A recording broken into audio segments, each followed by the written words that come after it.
Hello students, welcome to Morning Smart.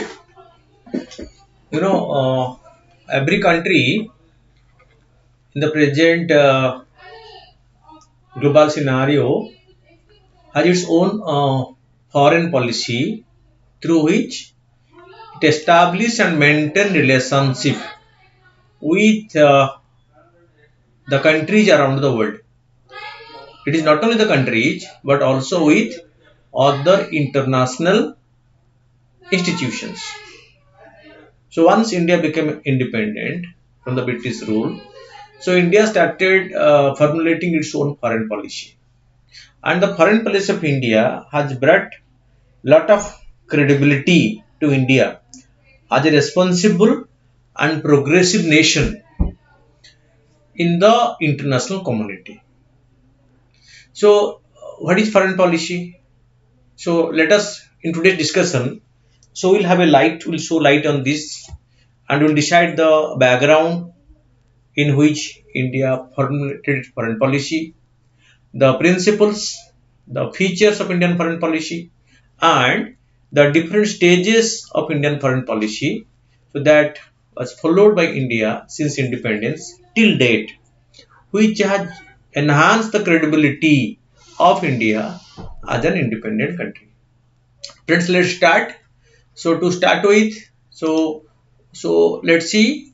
So India, with its independence in 1947, joined the Committee of Sovereign States. That means it became an independent player in the international community, and that was by joining the international community. So it was able to have its own foreign policy and as a member in the Committee of Sovereign States, and became eligible to participate as an actor in international politics and relations.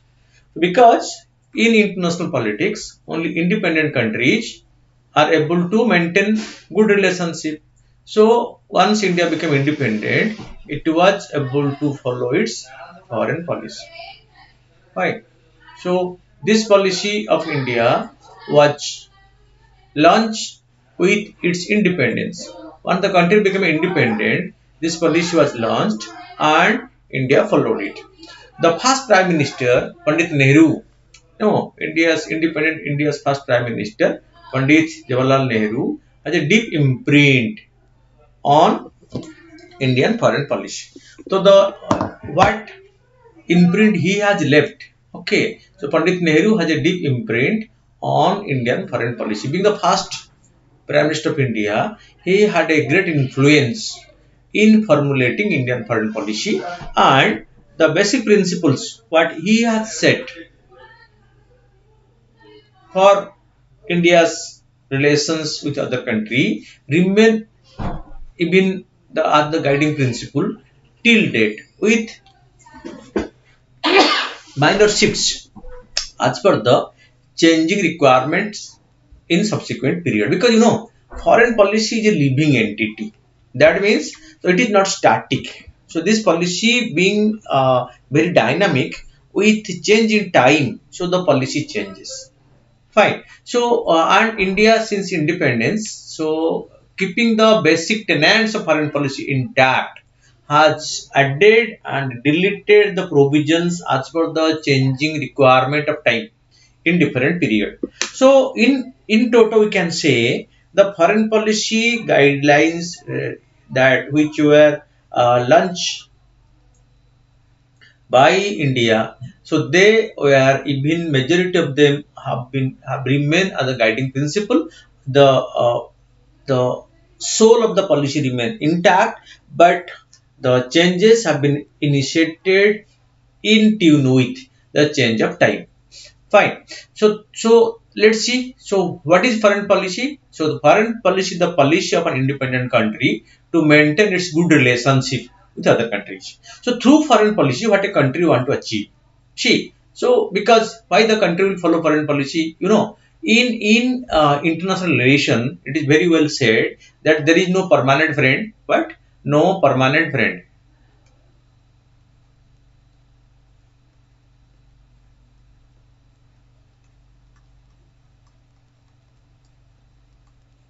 no permanent enemy. What remain permanent? Only permanent national interest.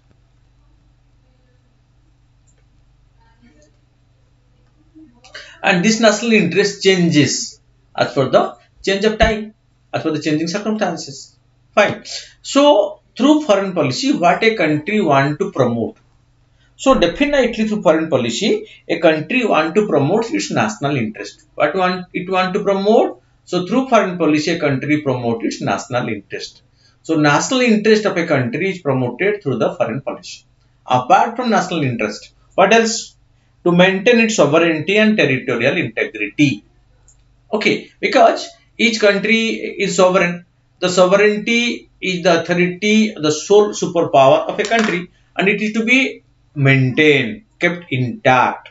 Fine. So, and its territorial integrity. So, a nation has some territory, and its territory is sacrosanct. None should have ever think of violating or transgressing to its territory.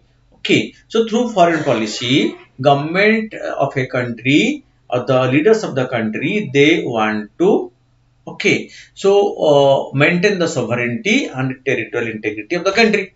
Okay, second is to maintain good friendly relations with other nations of the world. Fine. So what to maintain? Maintain good friendly relationship, because we are living in the community of nations. We must be very friendly with others, because if we have a friendly neighborhood and the other country are very friendly with us, so life became easy, life became enjoyable, life became pleasurable with friends. Similarly, for a country, its progress, prosperity, development is definitely linked with its relationship or good relationship with its neighbors and the countries around. Fine. So it is the foreign policy through which a country want to establish and maintain good friendly relations with other nations of the world. So this is number 2. Fine. Then coming to number 3, we are living in a interdependence world. No country can live in isolation. No country can produce whatever it required. No country cannot think of just be self-sufficient. So there is a possibility of trade and commerce. So through foreign policy, a country's trade and commerce also get enhanced, because that a strong and stable political relationship through foreign policy is a stepping stone towards promoting trade and commercial relation with a country. Because if our political relationship with a country is good, so that act as a facilitating factor in enhancing our trade and commercial relationship.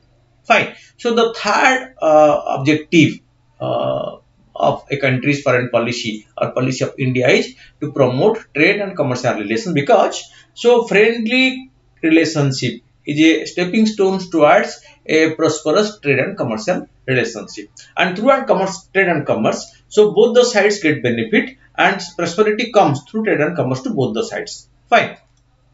Coming to the fourth one, to increase its defense capability, because in the post Second World War period, there is massive growth of the defense industry. Okay, because every country being worried for its security. Okay, so they started developing their own arsenal, and some country continued research. They are able to spend and do research and develop sophisticated weapons and open technology, missiles, weapons, conventional weapons, tanks, fighter planes, so submarines, but not. Okay, so defense become an industry. Okay, and defense research is a substantial part in a country's international credibility. So if a country has good relationship with other countries of the world, it became easier on its part to get the support from international community in procuring defense requirement, because all the country don't have that capacity to produce their defense requirement. So some country depend upon, some country depend upon the other defense developers, defense, those countries who are much advanced in defense technology, to get sophisticated weapons from them, sophisticated technology, open technology from them. So for that, it is quite good that if a country has good political relationship, then so it will be able to get the defense help, that is what it can get from the international community, and it facilitates in getting the support of other country in defense technology. So good political relationship through foreign policy is also a facilitating factor in enhancing defense capability of a country, because they can cooperate in getting the defense equipments, they can get cooperation in getting the technology, and they can go for joint research, joint production, joint testing, joint exercise. Okay, as you might have seen in the paper, joint production, joint collaboration, joint research, joint military exercises. Okay, so going on among the country, and India conducts such with many countries of the world. So a good foreign policy is also a facilitating factor in enhancing the defense capability of the country. Next come to maintain dynamic neutrality in the world. In the post Second World War period, the most significant development was the block polarization. Fine. So what happened? So there is a block polarization. That means the world was divided into two power blocks. The one block led by the capitalist bloc led by USA and versus USSR. This is the socialist bloc and this is the capitalist bloc. This is called the Western country. This is called the Eastern side. Fine. Fine. And there is a drag upon the newly independent country. In between were the newly independent country.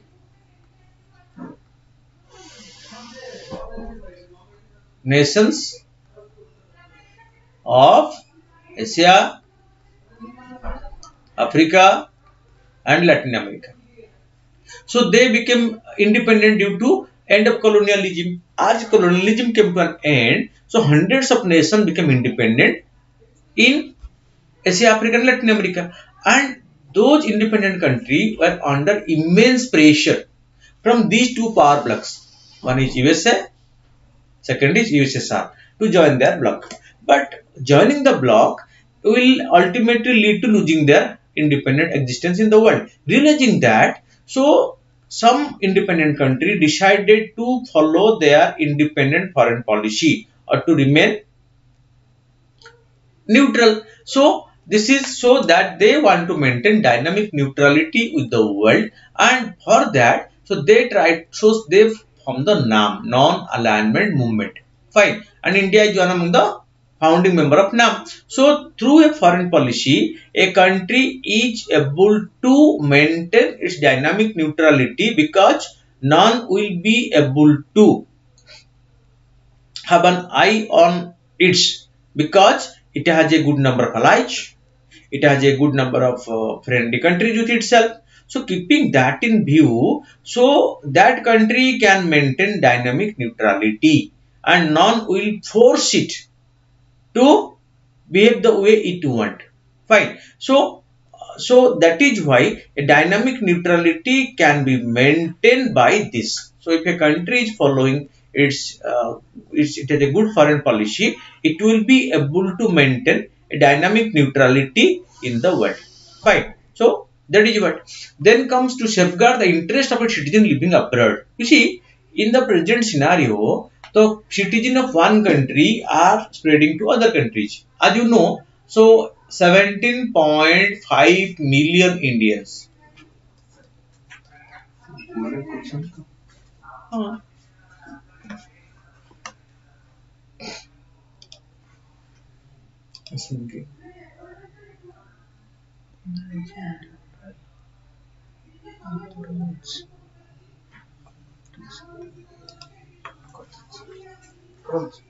Anything problem? Fine. So this so millions Indians they are living abroad. So 70. So reports say this is an old one. If updated one, this might have in the phase of pandemic, this number is not increasing. Otherwise, it might have touched 20 million. Okay, 20 million Indians are living abroad. Are abroad. Okay, so that means so many persons from India are staying abroad, and it became the responsibility of government of India to maintain ensure their safety and security. You can take an example in the recent Ukraine Russia conflict. So the biggest challenge for government of India is how to evacuate the stranded Indians, especially the Indian students who were in Ukraine. So government of India launched the Operation Ganga, which was launched. It was the Operation Ganga.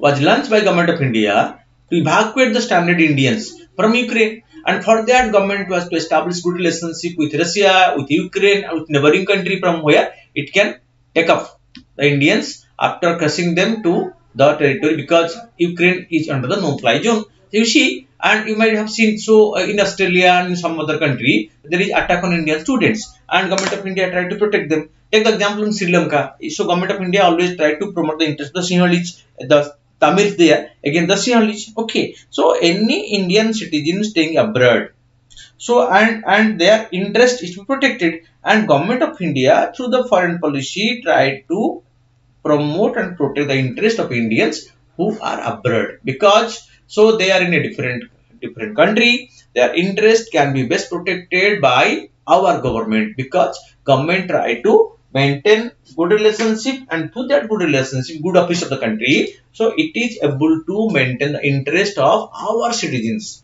or persons of Indian origin living in foreign countries.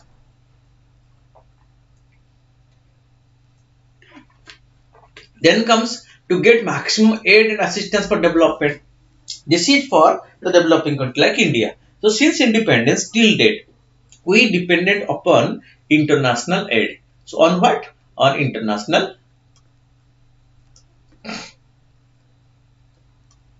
financial aid and assistance. Where from we get? We have World Bank, we have IMF, we have ADB, even we have bilateral donors like USA, like UK, like Japan.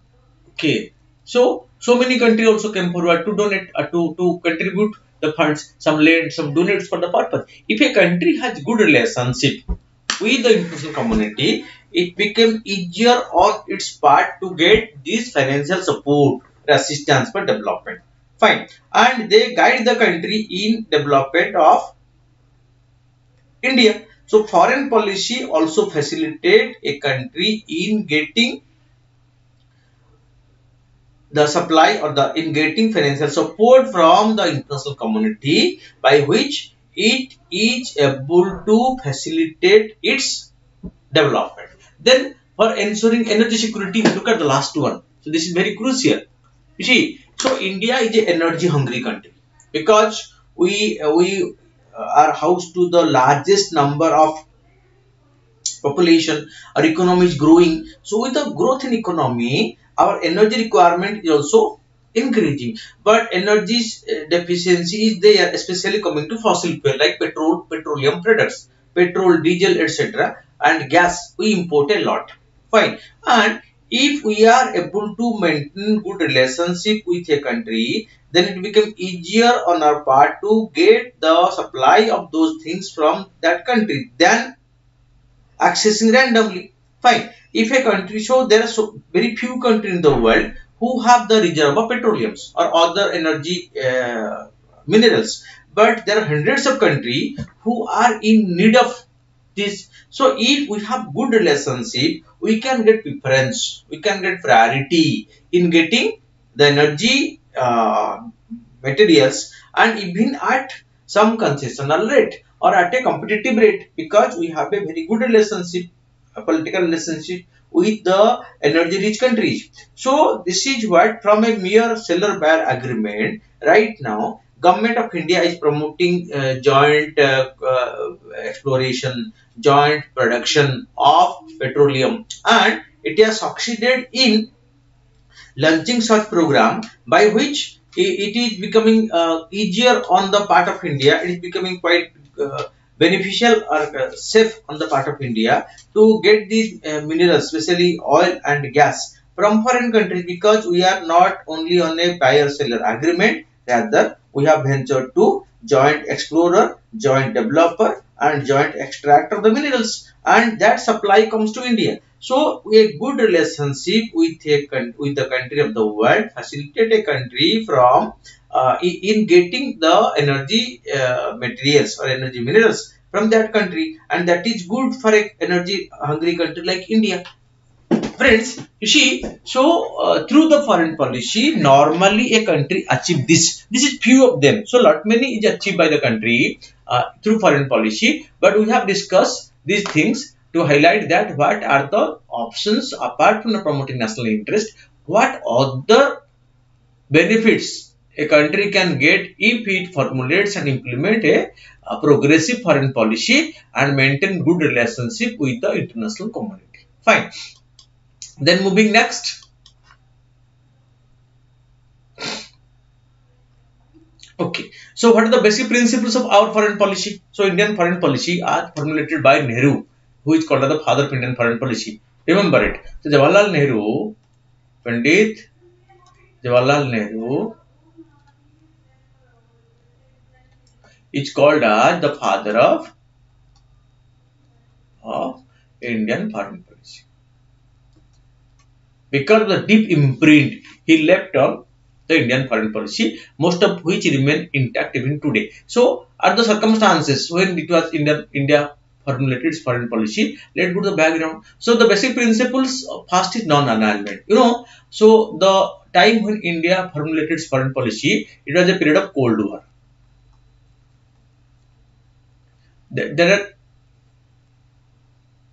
is a bipolar world. The one side is USA, other side is USSR. Okay, but some country like India, they try to remain what? Non-aligned. That means neither we will join this group nor this group. So we will remain or follow our independent foreign policy and remain neutral in our foreign policy. That was what was the option by India, and India promoted non-alignment, okay, as part of its foreign policy, not to be with any of these power blocks, rather to maintain its foreign policy, okay, and that maintain neutrality in its foreign policy. Fine.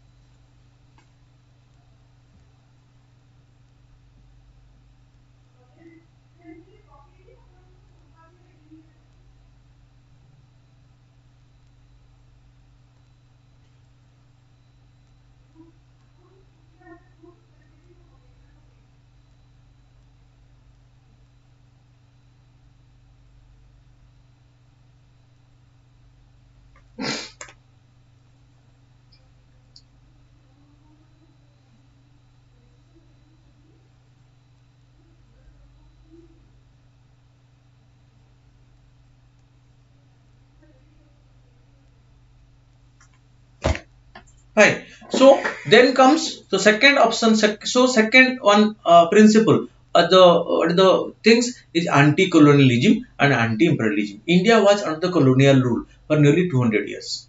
So once it became independent, it made its policy as anti-colonialism and anti-imperialism. That means neither it has the imperialistic tendency nor it is in favor of any colonial rule by any colonial master. So that is also another principle of Indian foreign policy. Then India opposed racism. So during that period, there is a policy of racial discrimination. What is the policy? Policy of racial discrimination.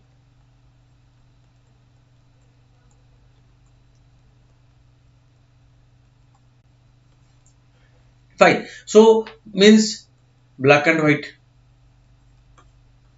black versus white race. The white are born to rule and the blacks are burned to be ruled. Fine, but India was against anything like this. So this is the policy of apartheid weapons by countries.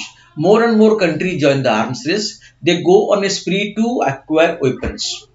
They develop nuclear weapons, they develop chemical weapons, they develop biological weapons, they develop missiles, they develop hydroplanes. So tanks and sophisticated armory were developed. Okay, so once the weapons are developed, then so it was realized that the universe can be destroyed many times by the number of weapons. The most civilized creature, the most noble creature of God, man, has developed.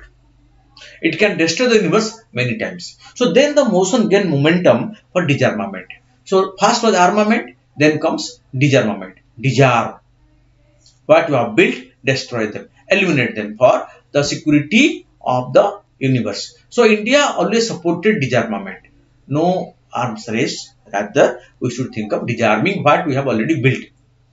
Fine. Then the next was peaceful use of nuclear energy. The most significant aspect of Second World War was the use of nuclear weapons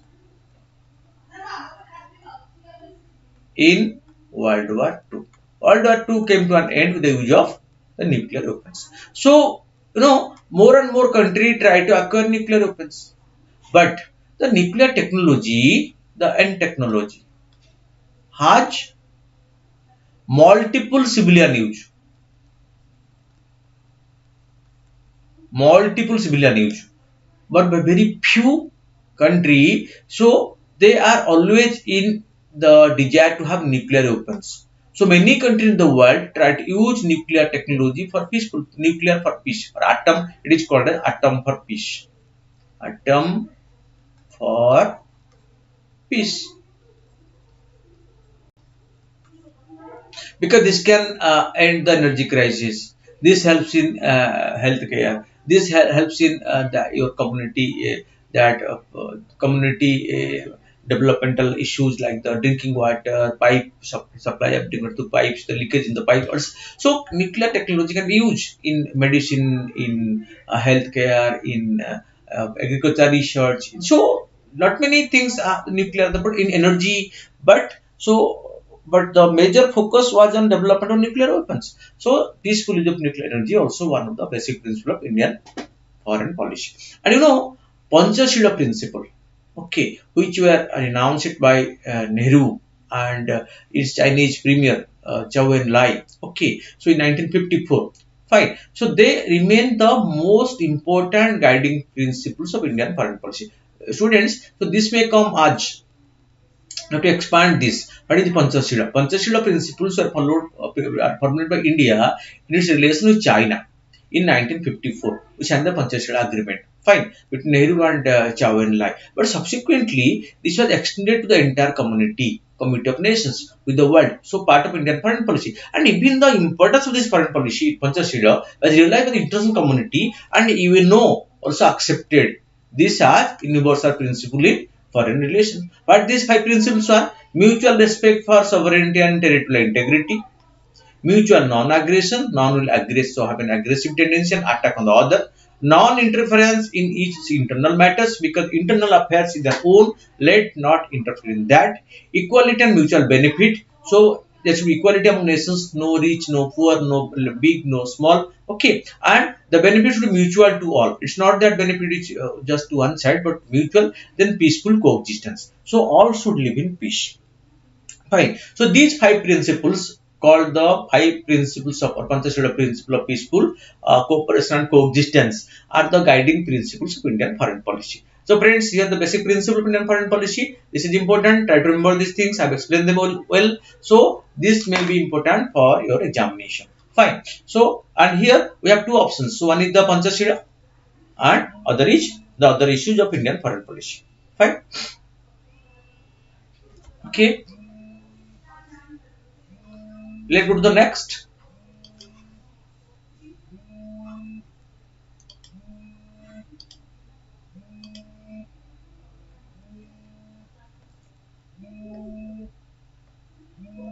Okay, so what are the circumstances under which India formulated its foreign policy or circumstances that influence the determinants of Indian foreign policy. So you see, so that is the period of Cold War. So I have discussed it just little before. Cold War is a period in the post Second World War period, post World War II period. So the Cold War developed. Cold War was a period of intense armament built up. But it is intense armament built up without recourse to war. Recourse to war or direct war. Fine. They go on developing and stockpiling weapons. Fine. So who? The two power blocks.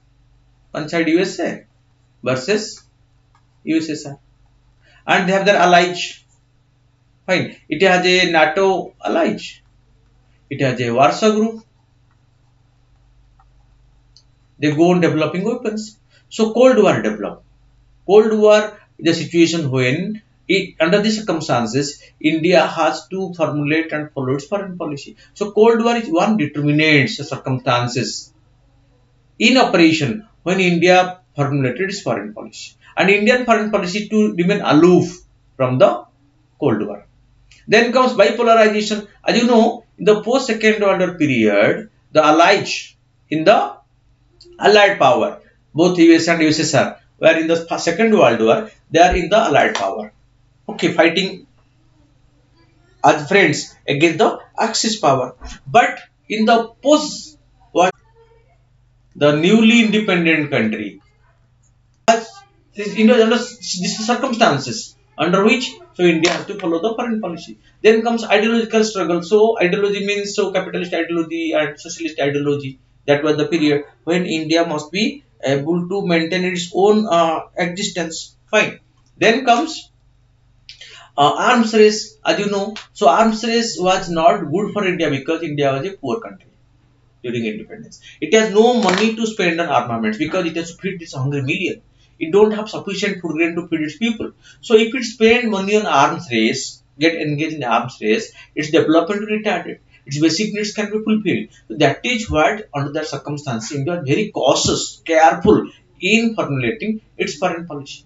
Fine. So next come the evils of imperialism and racism was roaming large.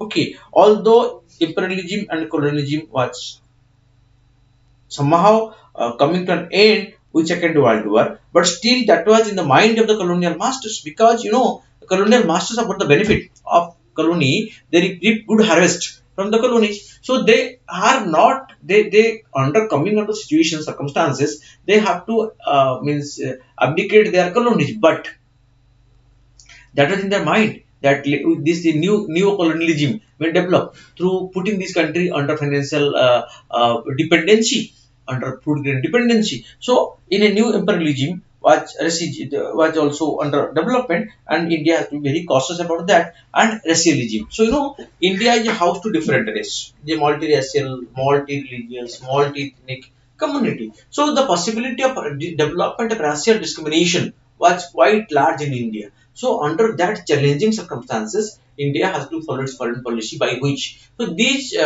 racial discrimination, okay, is very least observed among the people. So that is the issue. So under these circumstances, India followed its foreign policy. Fine. So let's see. So what the next? Okay. So these are the circumstances when India started following the foreign policy. In the changed international environment since 1990s. Okay, you see the situation Indian foreign policy in the first phase. So from 1947, we started an infant country, formulated foreign policy, and our development was faster. We tried to be very close to the countries. Okay, so we and there is a bloc polarization. There are two power blocks in the world. They are fighting with each other. One side the capitalist bloc led by USA, the other side the socialist bloc led by USSR. Okay, so the situation in the globe was changing. By 1991, there is a big transformation because one bloc crumbled, the disintegration of USSR. Fine. So, and the end of Cold War came to an end because of the bloc polarization. So, as one bloc crumbled, so bloc polarization was not there. So, Cold War came to an end. To some extent, emergence of US as the sole superpower in the world because so with the demise of USSR or disintegration of USSR, so USA remained the only superpower. So, India has to change its attention, its focus on the circumstances. End of communism as an ideological barrier, racism, imperialism, and colonialism giving a decent burial, and economic and trade relations gaining center stage in international relations. Indian foreign policy has underwent substantial structural, functional, ideological changes. What it underwent? It underwent substantial structural, functional, and ideological changes because situation was such. Fine. With the changed circumstances, a country must change its foreign policy, its orientation, its objectives of foreign policy. Although the inherent ideals are to be there, but structural, functional issues are to be changed, and to some extent, ideological issues are also need some sort of means improvement in the as per the changing time. Okay, in the emerging environment where old friends have become meaningless and even a name has lost their credibility to some extent, India has changed its strategy to maintain its strategic and economic interest in the international sphere. No, the changed circumstances has make a lot of changes, disturbances in the world order, and India must change as per the changing international order. And India realized that, and its foreign policy was also guided as per the changed circumstances. Fine. In the new millennium, economy has emerged as the most crucial factor. From political issue, the economy became the crucial aspect. Right? Economy has emerged as the most crucial factor in foreign policy. Fine. For investment, market for products, also ensuring hydrocarbon, petroleum, and energy equity, another area of India's foreign policy. We emphasize on hydrocarbons, how to get the energy supply from abroad, because India emerged as an energy hungry country with such a large population and growing economy. India's adherence to peace and non-violence, neutrality has been intertwined with changing reality of economy, energy, science, and technology, and has brought India to a center stage of world politics by continuing in its foreign policy, which has been promoted by strong and stable political system. We have very strong political system. The Constitution of India has been so clearly has enumerated about everything that we are able to maintain political stability. Look at our neighborhood. So most of the neighborhood countries of India have come across political instability for some time or the other during their since their existence, since their creation. But India has successfully been able to maintain political stability, and that is because of the strength of our constitution